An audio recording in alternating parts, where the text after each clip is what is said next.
que je vais te dire, c'est sérieux, et puis c'est même grave. Bonjour chers visiteurs et bienvenue dans cette vidéo un peu particulière qui va faire le point sur la chaîne. Ce qu'elle fut, ce qu'elle est et ce qu'elle deviendra peut-être. Si vous êtes habitué des lieux, vous savez que lorsqu'il s'agit d'une vidéo hors série comme celle-ci, le montage est assez minimaliste et vous pouvez vous contenter d'écouter, sauf si vous souhaitez lire les quelques encarts qui apparaîtront ponctuellement pour détailler certains points ou préciser des choses que j'aborde. Je vous invite également à bien rester jusqu'au bout pour écouter et comprendre l'intégralité du message que j'ai à vous délivrer.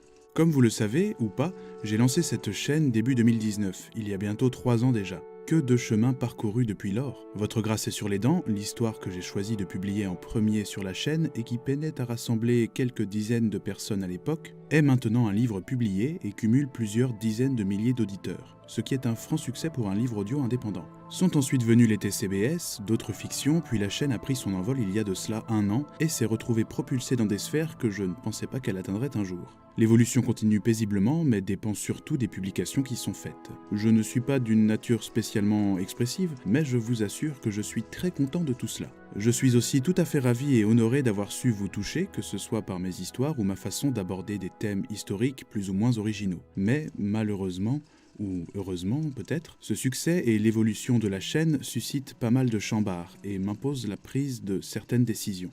Réaliser une vidéo sur la chaîne demande beaucoup de travail et de temps. Les recherches, l'écriture, le montage. Le temps est un prix à payer pour avoir des productions originales, voire même des œuvres pertinentes et de bonne facture, du moins je l'espère. Mais au-delà d'un certain point, la durée de travail est incompressible si la qualité doit être au rendez-vous. Il faut ajouter à ce temps que je passe sur les vidéos celui que je prends pour d'autres projets annexes à la chaîne. La création du Discord par exemple, qui m'a demandé un certain temps puisque je n'y connaissais que Quick et que j'ai tout fait seul. Sa gestion qui nécessite ponctuellement un peu de temps puisqu'il y a tout de même plusieurs centaines de membres, des concours d'écriture, de dessin et depuis peu des conférences thématiques. Je mets d'ailleurs quelques invitations en description pour ceux qui veulent. Vient aussi la gestion du compte Instagram ou plus récemment la publication de Votre grâce est sur les dents, qui m'a demandé aussi du temps. S'ajoutent à tout ceci des idées que je souhaiterais mener à bien sans pouvoir me le permettre, comme un rythme de publication plus régulier, l'écriture de nouvelles fictions, j'ai d'ailleurs énormément d'idées dans ce domaine, l'adaptation des histoires et des TCBS au format podcast, l'adaptation des fictions en format physique, faire varier les périodes historiques abordées dans les TCBS et, pourquoi pas, tenter des expérimentations sur d'autres plateformes comme Twitch. Mais tout ça, je ne peux pas le faire, faute de temps. Vous êtes aussi très nombreux à m'interroger sur la sortie d'autres projets qui sont dans les cartons depuis longtemps, comme par exemple les podcasts ou la suite de Votre grâce est sur les dents, qui m'est très souvent demandée depuis maintenant plusieurs années. Même si ces demandes sont bienveillantes, elles sont toujours un peu frustrantes, car j'aimerais sincèrement pouvoir vous répondre que je travaille dessus, que les choses avancent, que la suite tant attendue sortira en format épisodique sous peu, mais ce serait mentir. La vérité, c'est que le temps me manque et que je ne peux pas avancer parce que je suis contraint de choisir ce sur quoi travailler en priorité. Comme ce sont les TCBS qui font l'unanimité et qui attirent le plus de monde, c'est le format que je privilégie actuellement sur la chaîne. Dernièrement, vous avez d'ailleurs pu remarquer que les vidéos de la série sur les maisons closes étaient sorties à un rythme assez soutenu. Ceci s'explique tout simplement par le fait que j'ai passé 4 mois sur ce projet et que, mis à part la dernière partie qui n'était pas encore montée, tout était déjà prêt au moment de la sortie de la première partie. J'étais d'ailleurs assez étonné de voir que certains commentaires parlaient de mon retour. Personnellement, je n'avais pas l'impression d'être parti, à dire vrai. Je n'étais pas loin, je travaillais tout simplement sur cet épisode qui, au final, dure plus d'1 heure et qui a demandé beaucoup de travail à tous les niveaux. Tout ça pour vous dire que même si la chaîne grandit et que vous êtes plusieurs dizaines de milliers à attendre ces nouvelles créations, je suis seul à travailler dessus et le temps limité que je peux y accorder est assez frustrant et réduit drastiquement le champ des possibilités. Et ce, même si je travaille toujours avec plaisir, quotidiennement et d'arrache-pied. Pourquoi le temps me manque-t-il, me demanderez-vous ? Eh bien parce que justement, j'en ai relativement peu. Vous ne le savez peut-être pas, mais à l'heure actuelle, je ne peux pas vivre du travail que je réalise sur cette chaîne. Loin de là. J'ai un travail à mi-temps qui, même s'il ne me déplaît pas, m'empêche d'avancer pleinement sur les différents projets que j'ai, même si j'emploie la quasi-totalité de mon temps libre, week-end, congés et jours fériés, à travailler sur la chaîne ou ses appendices. Il faut bien payer le loyer et faire bouillir la marmite, et actuellement, ce ne sont pas les vidéos que je réalise ou les textes que j'écris qui me permettent de le faire. Les revenus que j'en tire, même s'ils sont très gratifiants, sont plutôt symboliques. Comme vous le savez, je suis très attaché à l'idée de ne pas monétiser mon travail, que ce soit par des encarts publicitaires ou par des placements de produits inclus dans la vidéo. Les quelques vidéos monétisées qu'il y a sur la chaîne sont le fait d'ayant droit, pas le mien. Pour ne rien vous cacher, je reçois régulièrement des mails de démarchage d'entreprises qui souhaitent qu'on place leurs produits dans mes vidéos, mais je ne perds jamais mon temps à y répondre. Ce choix s'explique par le fait que je ne veux pas que l'immersion que je tente de créer dans les vidéos, et surtout que le temps de pensée et d'intelligence que vous m'accordez en regardant mon travail, soit pollué par des annonces qui n'ont rien à faire là. Sur ce sujet, je ne peux d'ailleurs pas résister à une courte citation que j'aime beaucoup et qui vient d'Épictète. Si quelqu'un livrait ton corps au premier qui s'offre, tu t'indignerais. Mais toi, ta propre intelligence, tu la livres au premier venu, de sorte que, s'il t'injurie, elle se trouble et se bouleverse. Et tu n'en as pas honte ? Des paroles que je vous laisse le soin de méditer. Voilà, à mon sens, ce n'est pas normal qu'un tiers intervienne et tente de vous aliéner et de vous créer des besoins, même à votre insu, avec des produits ou des services, lorsque vous regardez mon travail. Les seules choses que je promeus sur la chaîne, ce sont des choses que je fais. Par exemple, le roman qui est sorti récemment. La démonétisation s'explique aussi par le fait que je ne veux pas dépendre de sponsors ou d'annonceurs qui restreindraient drastiquement la créativité, les sujets que je traite sur la chaîne et les images ou les musiques que j'utilise pour les illustrer.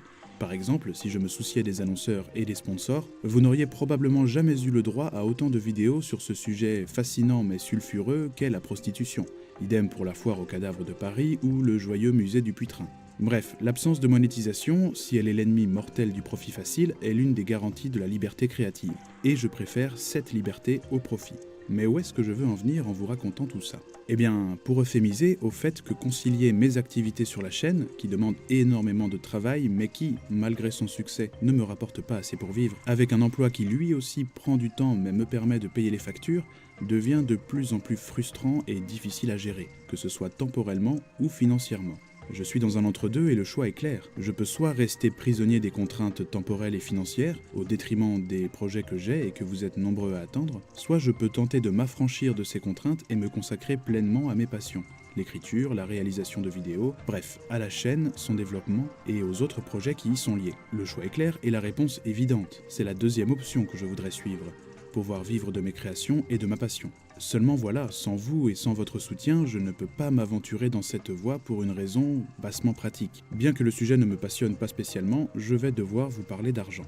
Vous l'avez compris, il est hors de question de recourir à la monétisation ou à des sponsors pour générer des sous sur la chaîne. À l'heure actuelle, ma seule source de revenus, c'est le financement participatif via la plateforme Tipeee, que j'ai ouvert il y a 1 an. C'est d'ailleurs grâce aux tipeurs, que je remercie bien chaleureusement au passage, que j'ai pu passer en mi-temps et sortir l'épisode sur les maisons closes avant la fin de l'année. Sans eux, l'attente aurait pu être encore plus longue. Jusqu'alors, il n'y avait pas de but précis derrière ce financement, hormis pouvoir investir dans du matériel, pouvoir me dégager un peu de temps et arrondir les fins de mois. Mais à présent, j'ai fixé un objectif clair à ce financement, l'utiliser pour vivre et me consacrer pleinement à la chaîne. J'ai donc fixé une somme que j'estime être le minimum pour vivre et que, je l'espère de tout cœur, vous m'aiderez à atteindre. Une fois ce cap franchi, je pourrai me permettre sereinement de me consacrer entièrement à la chaîne et aux autres activités qui lui sont inhérentes. J'ai fixé cette somme à atteindre à 1 800 € mensuels, mais je tiens à la transparence et je vais d'emblée vous expliquer pourquoi ce montant est bien moindre qu'il n'y paraît. Il y aura quelques chiffres, j'espère que ça ne vous donnera pas mal à la tête. En fait, la somme indiquée sur Tipeee n'est pas représentative de ce que je touche. Premièrement, la plateforme prend un pourcentage de 8% pour sa marge et ses frais de fonctionnement. Fonctionnement dont je profite puisque la plateforme permet de communiquer facilement et d'envoyer directement les contreparties aux contributeurs. Elle permet aussi de centraliser tous les dons et d'avoir une bonne vue d'ensemble chaque mois. Après Tipeee vient ensuite l'État français qui perçoit une taxe considérable de 24%, puisque je suis soumis au régime des auto-entrepreneurs et que les revenus Tipeee sont considérés comme des bénéfices non commerciaux. Duralex sed lex, comme on dirait à Rome. Roma tributa vostra non amplius remissura. Autrement dit, sur 100 € que vous voyez sur Tipeee, 8 sont prélevés par la plateforme, puis 22 par l'État. Au final, je ne touche que 70% de la somme indiquée. En fixant l'objectif à 1 800 €, je vise en réalité un simple SMIC, à quelques euros près. Cette somme mensuelle me permettrait de pouvoir vivre pleinement de ma passion et de mes créations sans me préoccuper de flatter l'algorithme pour avoir de la visibilité, sans me poser la question de la censure, sans dépendre d'aucun sponsor, d'aucun annonceur, de personne à part vous. Si vous appréciez la qualité et l'originalité de ce que je fais depuis maintenant 3 ans, que vous me faites confiance pour continuer à vous proposer du contenu de choix, et que, bien sûr, vous pouvez vous le permettre, c'est le moment ou jamais d'apporter votre contribution à ce financement participatif. N'écoutez pas mon message en vous disant que vous pourriez participer mais que d'autres le feront probablement à votre place. Non, dites-vous que c'est vous tous, ensemble, qui pouvez faire la différence. J'ai conscience que 1800 € par mois représente une somme considérable à l'échelle d'un individu, mais à l'heure actuelle vous êtes plus de 64 000 à suivre mes frasques et il suffirait qu'une infime fraction d'entre vous participe à hauteur de seulement 1 € par mois pour que l'objectif soit pleinement atteint et que je puisse vivre de mon travail sans dépendre de personne, mis à part de vous, les spectateurs et les auditeurs. D'ailleurs, gardez à l'esprit que les participations n'ont pas besoin d'être énormes, au contraire, je préfère qu'elles soient petites, régulières et nombreuses, pour garantir un maximum de stabilité. Voilà où je voulais en venir. Je veux me lancer, mais je ne peux pas le faire sans vous, et j'espère que vous m'aiderez à atteindre au plus vite ce palier des 1800 € mensuels. Bien entendu, si cet objectif n'est pas atteint, je n'arrêterai pas pour autant les activités de la chaîne, mais je devrais les poursuivre avec les contraintes que j'ai actuellement, c'est-à-dire ne rien pouvoir développer en marge de la chaîne, simplement maintenir le Discord et le compte Instagram, ne pouvoir travailler que sur des TCBS qui sortiront à une fréquence de 1 épisode tous les 2 à 3 mois, dans le meilleur des cas, tout dépendra de la densité des sujets, et surtout je ne pourrai pas faire de nouvelles fictions, puisqu'elles prennent beaucoup de temps et touchent nettement moins de spectateurs que les TCBS. J'ai conscience que ce que je vous demande est une participation financière active, alors que traditionnellement sur YouTube, tout est gratuit. Enfin, tout est payé par la publicité, mais vous savez ce que j'en pense. J'ai aussi conscience que ce modèle économique peut sembler assez original, surtout pour une chaîne de taille réduite comme la mienne. Je sais que ce modèle a ses défauts, qu'il est difficile à atteindre, mais à mon sens, il est à portée de main et c'est le meilleur à l'heure actuelle. C'est celui qui permet de fonctionner sans publicité, qui garantit le maximum d'indépendance et de sérénité, deux choses qui facilitent grandement la création. C'est maintenant à vous de jouer, le lien vers le Tipeee est en description. J'insiste vraiment, si vous aimez ce que propose cette chaîne, que vous souhaitez pérenniser ses activités et que vous pouvez vous le permettre, même modestement, allez-y. Pour le formuler avec lyrisme et avoir quand même une petite dose de pathos dans cette vidéo, l'avenir de la chaîne est entre vos mains.